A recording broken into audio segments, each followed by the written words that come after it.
Well, hello, everybody, and welcome to Bayou Bets for a Monday, August the 7th, 2023. We have plenty to talk about, stuff we didn't get to talk about at the end of last week, stuff that's happening today, stuff that happened yesterday, just a whole jam-packed show for preseason. I tell you what, it's about as busy as it's going to get. I'm Jim Derry along with Spencer the Guru Urquhart. Spencer, what's going on today? Hey, it's going good, Jim. You know, just like you said, a lot of stuff to talk about, a lot of football. Saints training camp, conference realignment. The news cycle isn't slowing down. We're into August. So, yeah, can't wait to get into it. I know you think we'd get a break. Jerry's here. Of course he is. Hello, Jerry. What's going on? Mr. Horace is here as well, ready for a good show. We are going to have a good show today. Before we get to the what's going on, we remind you we would appreciate it if, no matter where you're watching, if you would go and subscribe to the Bayou Bets YouTube channel because you know, we put all kinds of stuff there. You can get notified of when we're going to have the show, which is Monday and Thursday. We have Datitude going on there. Zoe has all kinds of great shorts that she's putting up. I'm telling you, it is worth checking out the YouTube, the Bayou Bets YouTube channel. Also, a reminder that Caesars Sportsbook is the official odds partner of bet.nola.com. Today's headlines, well, we never even got to it. Who'd have thunk it? Saints running back Alvin Kamara suspended 3 games. Oh, we're going to talk about that for sure. I mean, 3 games. Yeah. Derry, you were so wrong. You said a minimum of 4 games. You're just an idiot. You're a moron. Even my own son was calling me a moron. Saints hosting running back Kareem Hunt and linebacker Anthony Barr. We're going to talk about that. That is going to be probably the 2/3 of our show, I would say. We're going to chat about the Pac-12 being near death. Only 4 of the Power 5 remain. Are we going to have a Power 4 or maybe even a Power 3 at some point? We're going to get into that. That is actually my rant for the day. And then Zoe's going to come on a little bit and talk about the U.S. women's national team being eliminated in a shootout versus Sweden. They lost. They were knocked out by, I don't even want to say inches, almost an inch. Whatever. That stupid replay. That damn computer killed them. They never should have been in that position, though. Had they made one of the kicks the penalty kicks they had before that, they wouldn't even have been in that position. Wouldn't have anything to worry about. All right. Let's get going here. Let's see. Underhill apparently tweeted out that Rashid Shaheed is out for a few weeks. I don't like that. I'm telling you, the Saints, remember when we talked about, Spencer, the no news is good news thing? Well, we've had a lot of news, and that's not good. Yeah, too much news. And Demario Davis, another one. I know he's been reliable throughout his career, but he's getting up in age. And I think the Anthony Barr visit is a sign that the linebacker depth isn't where the Saints want it to be, as well as the running back depth, as we talked about. Kamara suspended early on, bringing in Kareem Hunt for a visit. So I know Jerry wants to sign him. I think they want to as well. They just got to work out the financial details. Well, I apologize if I'm moving a little slow, like back and forth. I tried to work on some things right before I went on here, and I think it's eating up some of my memory, my RAM here. So I'm no computer expert, so I'm trying to get back to speed. So if I'm flickering across the screen, I'm probably better that way. I'm like a cartoon character or something. I don't know. Nola says, Jerry says that now U.S. soccer fans can see real football. Sorry, Zoe. I had to show that. Dang. Jerry throwing shade at the football. Well, I mean, one of the questions I'm asked Zoe later is anyone going to watch the rest of this stuff now? Uncle Big Nick is with us. He wants to talk about UBN. What's up, man? Best boxing match. I'm sorry, UBN, but we're probably not going to get the Ramirez. That's my rant. That's my rant. Oh, there you go. So we will get to it. At the end of the show. Stay till the end. Spencer's going to talk about boxing. No, really, baseball. This was the joke. It's a joke if you don't get it. Worlds collided. Yeah, lots of worlds collided. Something collided for going on. All right. Let's move on and talk about the Saints. And I want to go where we kind of left off on Friday on Datitude. And I said it on the podcast that it happens so often that I do a podcast with some subject of something going on, and then I hit the publish button, and within 15 minutes, a result of whatever I'm talking about is the result comes out. So, and I even said it was going to happen. So if you would have put a bet after the podcast was over and you listened to it quickly that the Kamara suspension was going to come out Friday, you won. Good for you, Ching. Now, getting to that, I'm interested to hear your take, Spencer. 3 games. You and I think you were a little lighter than me. You thought it would be 6 games, maybe down to 4 after an appeal of some sort. Mhm.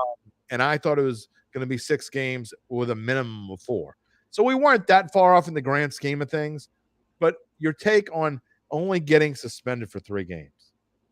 Yeah, I think he got very lucky with this. Got off pretty easy considering there was video evidence. But it definitely helped that he cooperated throughout the entire process, didn't slip up at all post the incident.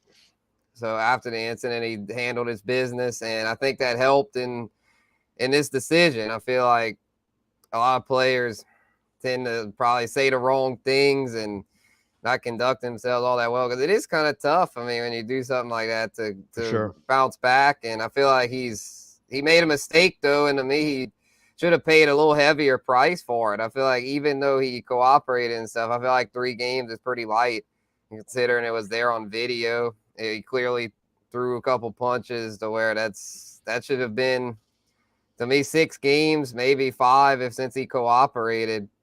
But the Saints and Dennis Allen even admitted it. 3 games seemed like pretty fortunate. So yeah, if you're the Saints, can't complain. I think everyone involved. I think Alvin Kamara was doing a big whoosh dance in his house, den, or apartment, or whatever he lives in, condo, whatever it is. He was doing the happy dance, because I guarantee you the Saints were doing a happy dance. As you said, Dennis Allen not all but said, he said it. He said, we got off light. We got lucky with this one. And I think that anyone that saw the video, I've said this time and again, I know I've lost some Derry lovers. Not that there were any of those, but if there are fewer, because they didn't like what I had to say about Kamara. And I'm sorry if you don't agree with me, but that was light. I mean, that is ridiculous. And we kind of talked to pre-production. You want to compare what Alvin Kamara did, and it's similar, probably not on the same level as what Ray Rice did, a decade and a half ago, or however long it was. He was the same age as Alvin Kamara. He did it to his girlfriend, domestic violence issue, also on video. Not only did he get suspended, but basically it ended his career. And you can make, we're talking about whether his career would have been over anywhere or not. We don't know the answer to that. But he was 27 years old and his career was over. And so Alvin Kamara, similar situation on video, although obviously it being a man, an unconscious man, by the way, and he only got 3 games. So I don't understand where there's consistency. I'm not saying he should have been suspended. Well, I mean, I did say he should be suspended for a year. I'm not saying he should have been suspended indefinitely and banished to Never Neverland, because quite frankly, at Kamara's age now, we don't know how much longer he's got, which is going to lead us to our next topic in just a minute. But there's no question he got off light, and I think he's thanking his lucky stars. All right. If you look at these numbers on the bottom of the screen and how they affected the Saints' odds, well, they didn't affect them all that much. The only number that I see that's really different here, again, these numbers are from Caesars Sportsbook. There are different numbers other places. If you want to get the Saints at plus 4,000, shop around, you can find it. I promise you. But the only number I see that's really different is the Saints to win the NFC South has moved from plus 120 to plus 115. Not that big of a deal. Not that much different. Saints to make the playoffs, still minus 180. To miss the playoffs, I'm fairly certain it was plus 150 before. Yeah. So not a lot of changes, Spencer, just that the odds to win the NFC South ticked down just a little bit. I'd be surprised if anything else ticks down the rest of the way. Right. Yeah. To me, it kind of makes it, not that I was against betting the Saints to win the NFC South, but I always was saying that the Falcons and Panthers could offer value. I agree. And now with this slight change, especially the Panthers. Right. I forgot what they both were, but it was both, I believe, plus 200 or above. Oh, no, more than that. Yeah. I think Panthers are like both of them. Yeah, I think Panthers are like plus 300 or somewhere around there, and the Falcons actually a little more than that. I want to say they're like plus 400. I know Tampa Bay is like the plus 7 something range. So they don't waste the ticket on Tampa Bay. Oh, I agree. Play the NFC South.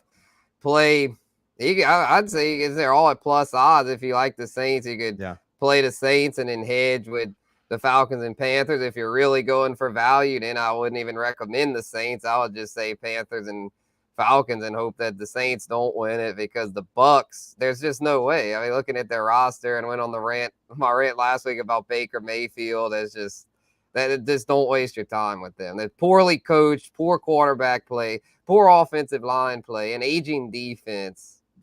Not it. I'll be getting to the Tampa Bay Bucks in my NFL preview section. First week of September is when we have the NFC South. Terrell's here. He says, "Who dat?" Well, I know Terrell's happy about the Alvin Kamara suspension only being 3 games. And this is the last thing I'm going to say on this before we move on, because I want to talk about Kareem Hunt and Anthony Barr. But can Saints fans now stop saying that the NFL hates the Saints? Can we just agree now? Maybe they hated Sean Payton. I don't know what it was.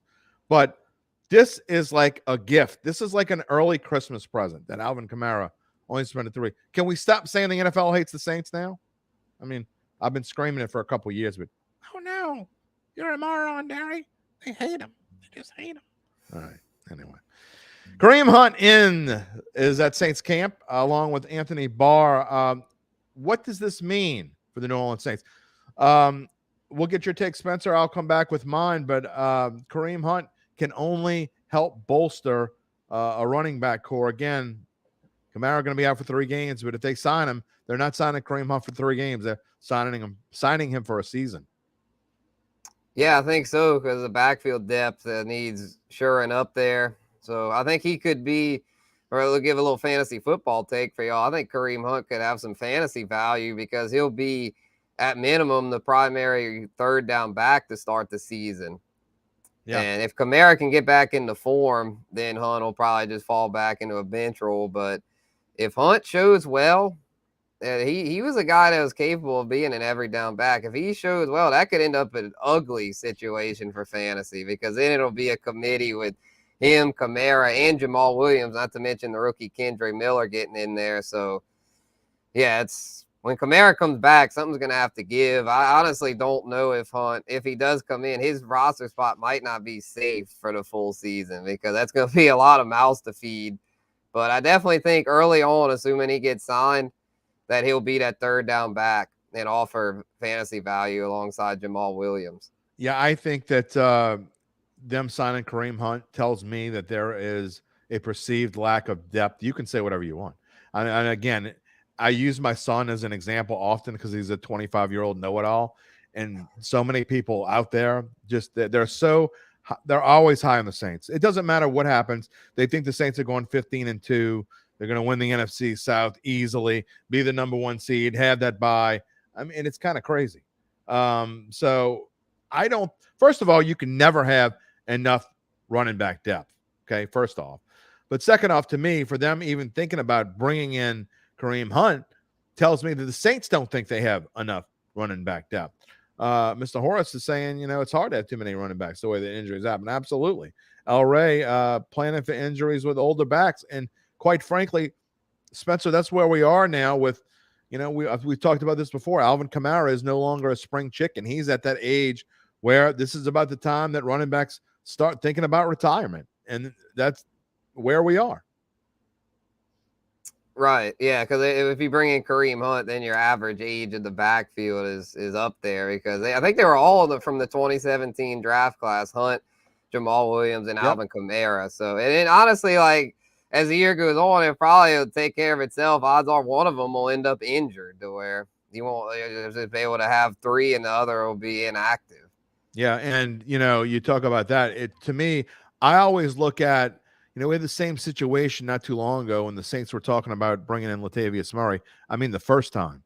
And they were saying how he was the same age as Mark Ingram. But you look at the stats, and he had way fewer carries than Mark Ingram had. So, to me, the lifeline of a running back is not so much his age as it is how many times he touched the ball, which means how many hits he's taken.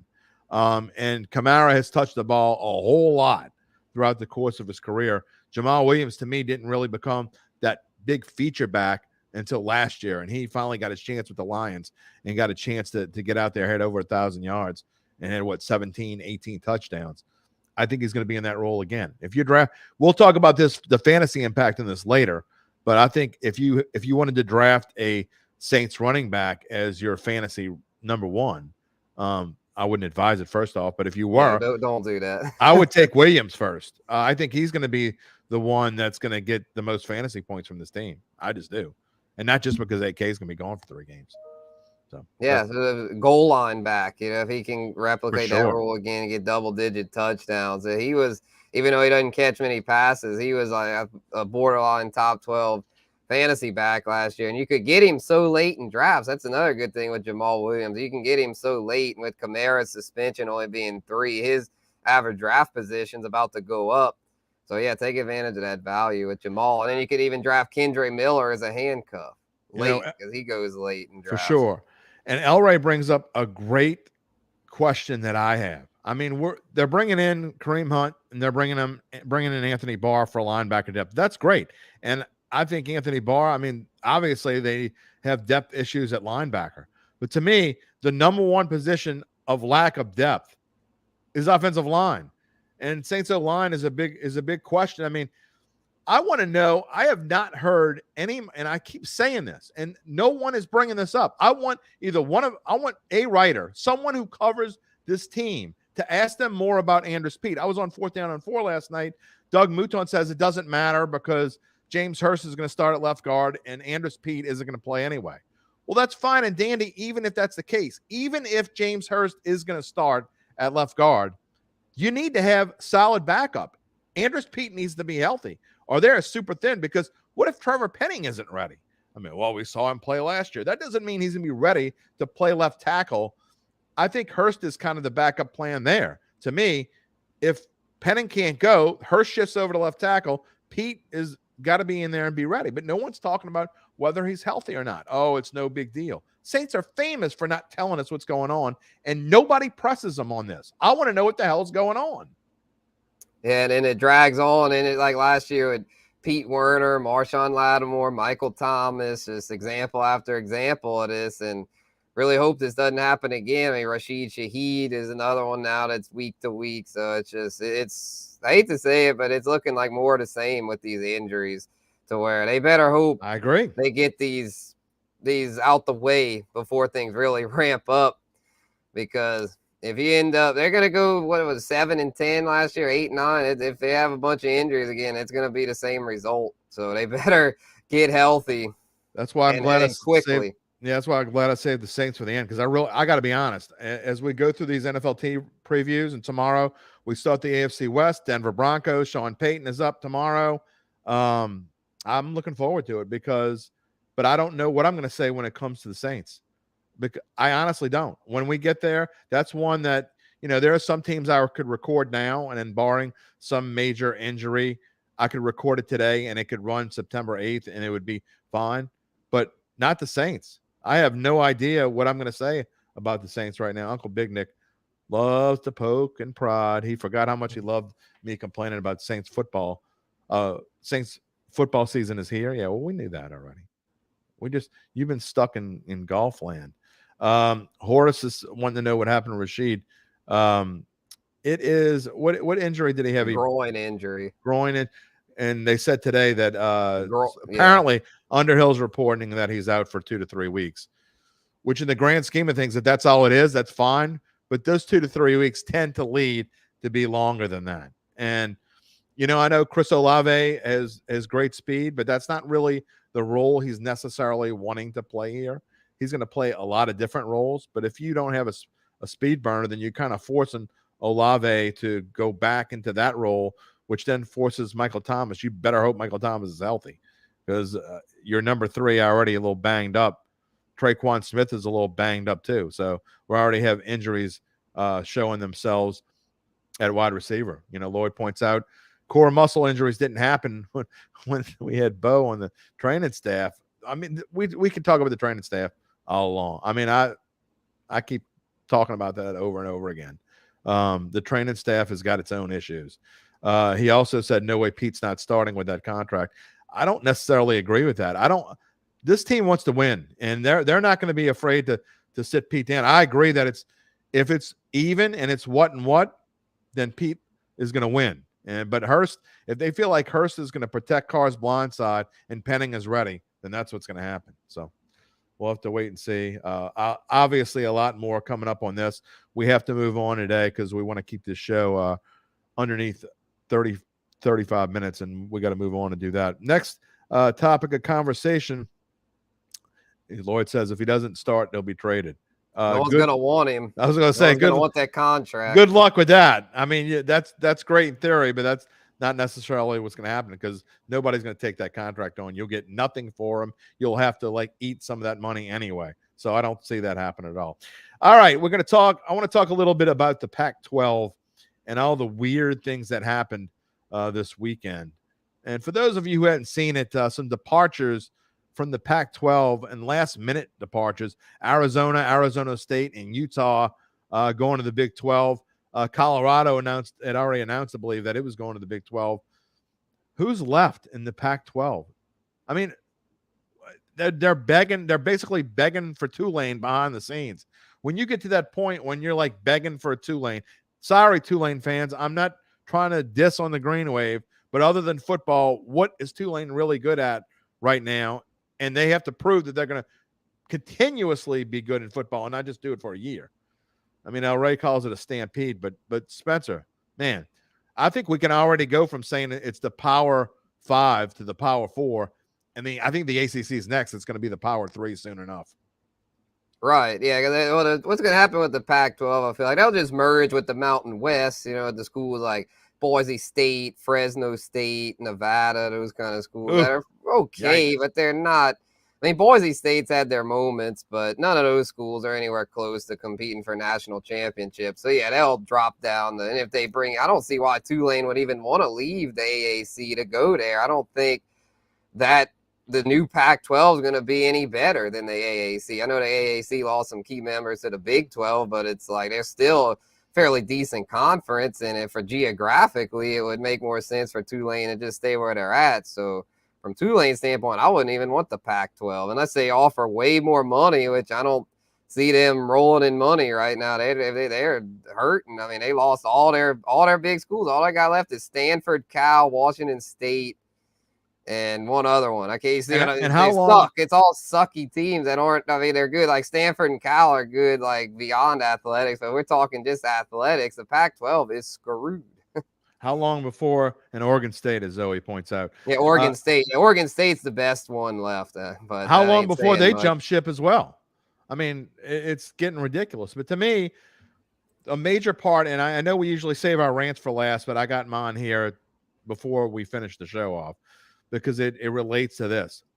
This is where the NCAA football TV contracts are right now. The Big Ten just signed a contract with Fox, NBC, and CBS.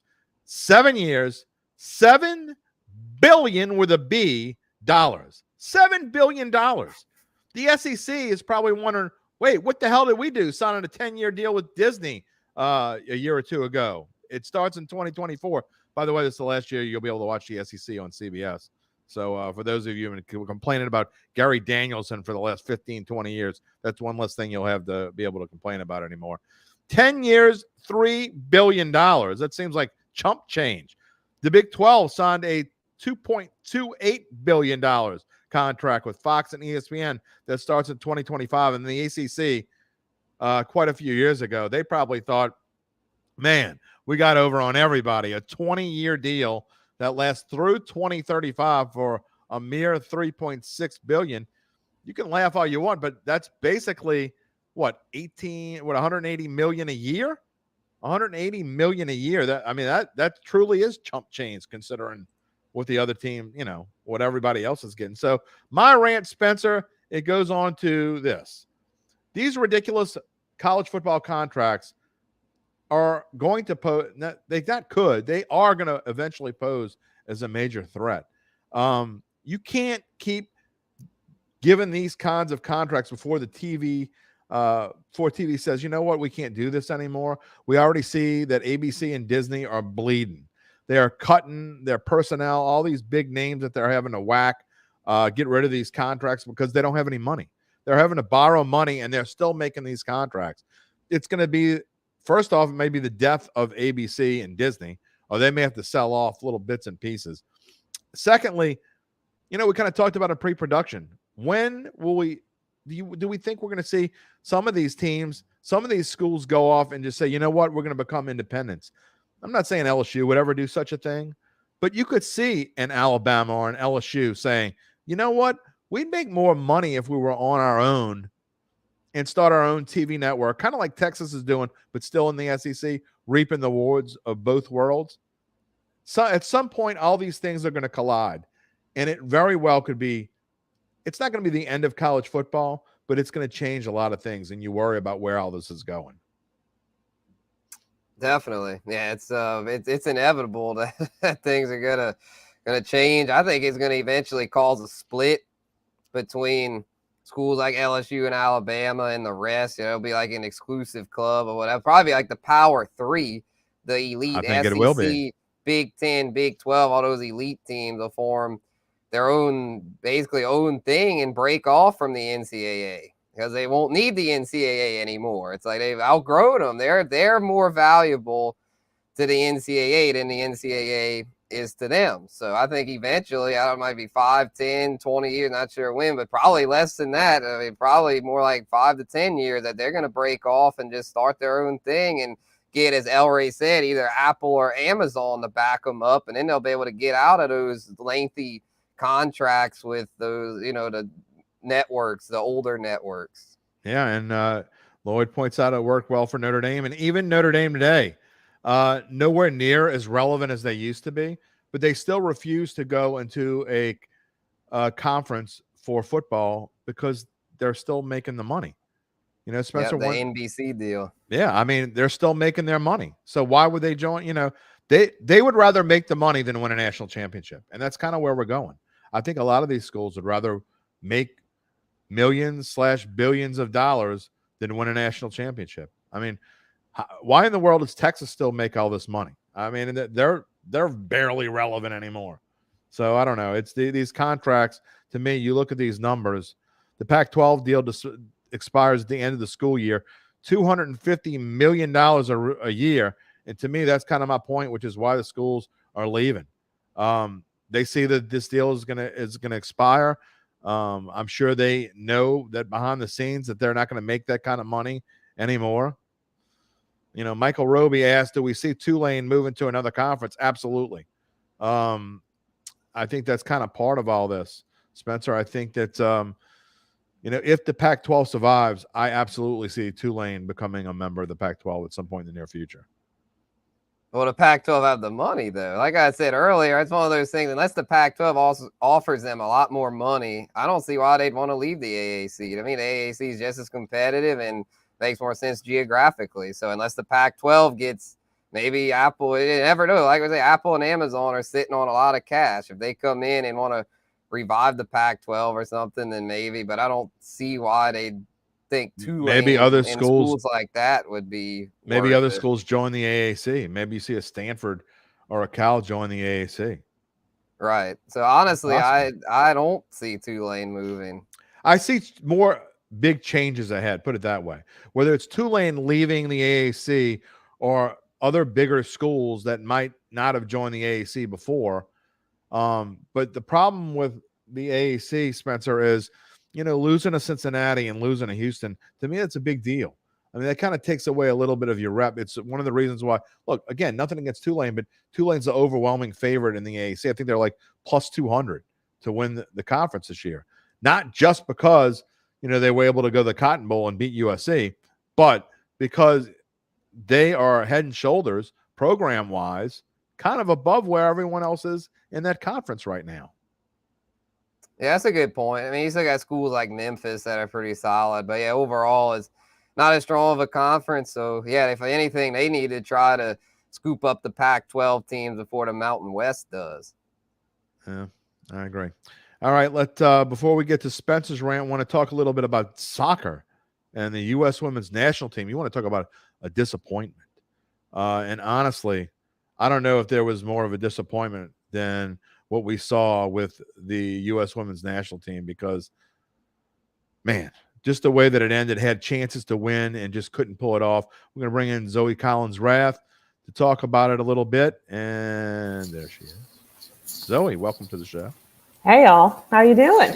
Oh, we're doing okay. We're doing better than Megan Rapinoe and the rest of the team. What the hell? How did that happen? I went coaching, and I think two things can be true. I think the rest of the world can catch up to the caliber of the U.S. women's national soccer team, and they also can have terrible coaching and not play their best and probably play their worst FIFA World Cup in probably the history of the tournament. They had opportunities to score, but the Swedish goalie was just rock solid. And if you put kicks in easy spots for her to get, odds are you're not going to score on any of them. No doubt.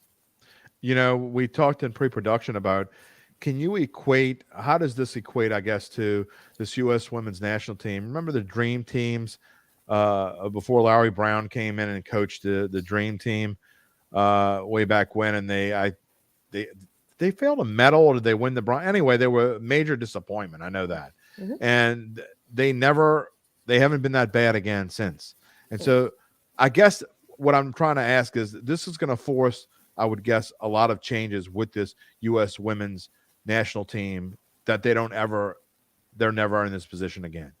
Absolutely. And one of my mentors, friends, and people who covered it, Candace Buckner, she even posed that question on her Instagram stories. Everyone getting flashbacks from the 2004 Athens Olympics, because it was just completely unexpected, especially for the U.S. women's national team, USA basketball back in 2004. And I don't think there's anything wrong with wanting to shake things up after you brought in this coach of 4 years. And I don't think they want to be in this position again. And you're absolutely right. So if you want to shake things up, it kind of has to start with, who's coaching the team, who's putting this roster together. Spence? Yeah, Zoe, I had a question for you about the overall picture at a Women's World Cup, because I know it's been especially true for the U.S. women. They got knocked out because of it. Just the lack of scoring. Like, what's been up with that? It seems like there hadn't been a whole lot of goals scored. The way I perceived it is that they kind of seemed a little bit nervous to score, and they weren't as quick to draw. And maybe some of it had to do with chemistry, because there was a lot of balls that were placed behind players, or too much of a lead for someone to score. And some of that, of course, builds with time. But if you're not putting the ball in bizarre places, or if you're kicking and it goes way right of the post, or it goes above the crossbar, and if you're not just putting the ball in the right places, you're not going to generate opportunities for your teammates to score. And if you can't do that, and you can't find the back of the net, then you're going to get into penalty kicks, and that is how you can lose in the World Cup. And it is a brutal way to do it. Then it's just a crapshoot at that point. Exactly.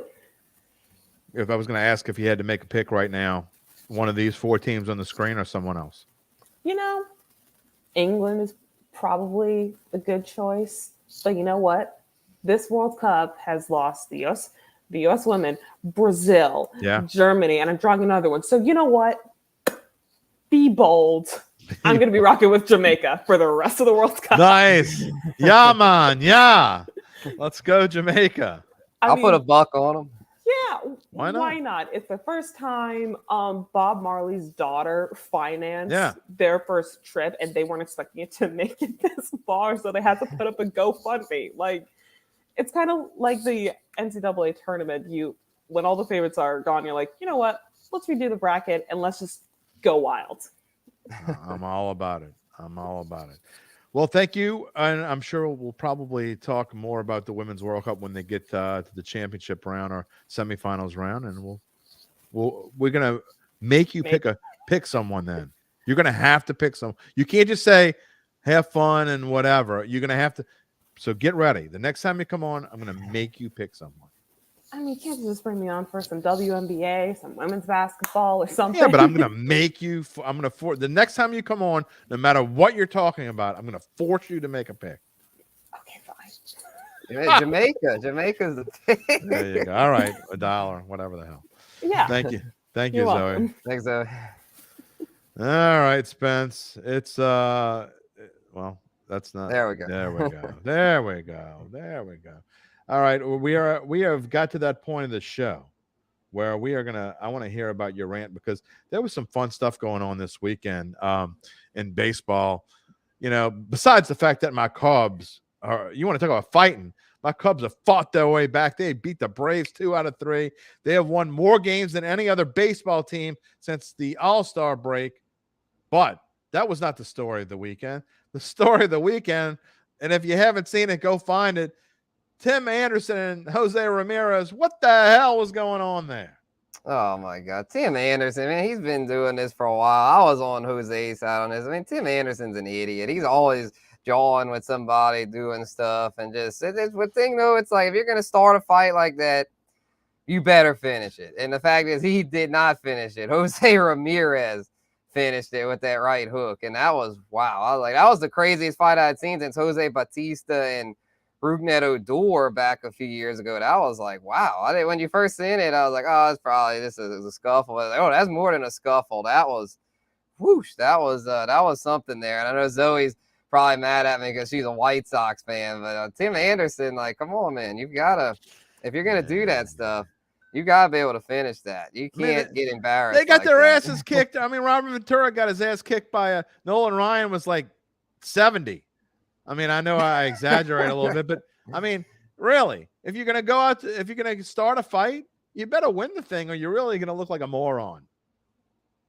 Exactly. And I mean, yeah, because he runs his mouth a lot. And if you're going to do that, you gotta be better than that. And Jose Ramirez, you can tell he's the kind of guy that you don't want to pick a fight with him. Like, he's one of the best players in the game. And that's one where Tim just bit off more than he could chew, and we saw the end result. All right. Well, one of my fantasy teams, Jose Ramirez, who's been kind of a disappointment overall this season. I mean, look, he's still doing fine, but he's been an overall little. What kind of suspension do you expect for these two guys? Is it going to be more than 7 games? I feel like that's a good number to set the over-under at, because I was saying anywhere between 5 and 10. I definitely think it'll be more than 5. I'll say, I mean, that was pretty bad. I'm going to say 8 for both. I think that at least 8, maybe 10, probably 8, because, you know, it kind of, I mean, after a few punches, it settled, like, and I'll say 8. Well, UBN wants to know, if I can show it here. He wants to know how many points you get in fantasy for a knockout.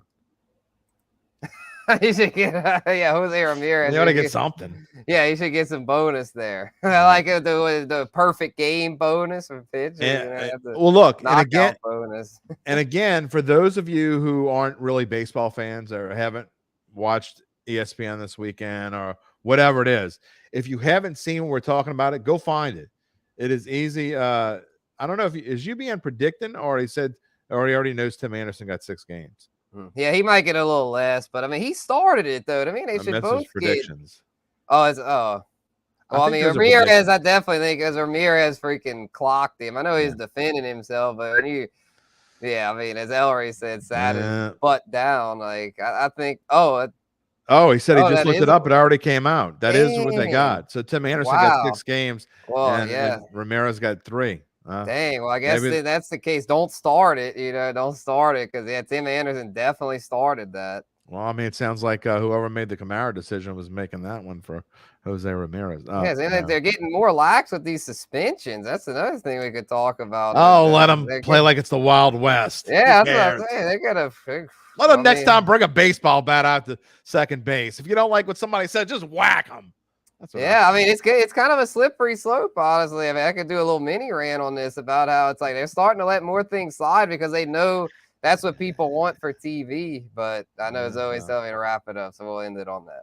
All right. Well, that is going to – speaking about wrapping it up, we're already past the point where we like to be. But we had such a jam-packed show. It is what it is. We are glad you joined us. We will be back on Thursday for Bayou Bets, where we'll have more talks. Hopefully not about fights. Hopefully not about suspensions. We want to just talk about football and whatever else comes up. We want to have happy joy talk. Not what we've had today. I mean, today was kind of like messed up stuff. And by the way, someone better tell me what the hell's going on with Andrew Speed by the time we come on the air on Thursday. That's all I have to say. You think it's going to happen, Spence, or not? I've got faith in our Saints All team. Luke, Rod, Jeff, they'll get to the bottom of it. All right. Well, that's going to be about it. We will be back Thursday at 4 o'clock, as we always are, on all these same social media channels. And then Friday's Datitude. I do not know who my guest is just yet. And then, of course, previews, NFL team previews, Denver Broncos in the AFC West. We pick that back up tomorrow. Kansas City Chiefs are on Wednesday. The Chargers and Raiders Thursday and Friday. We thank you for joining us. Thank you to Spencer the Guru Urquhart and Zoe Collins Rath behind the scenes. She was also in front of the scenes today, partly. I'm Jim Derry. We'll see you on Thursday. Peace and love, my friends.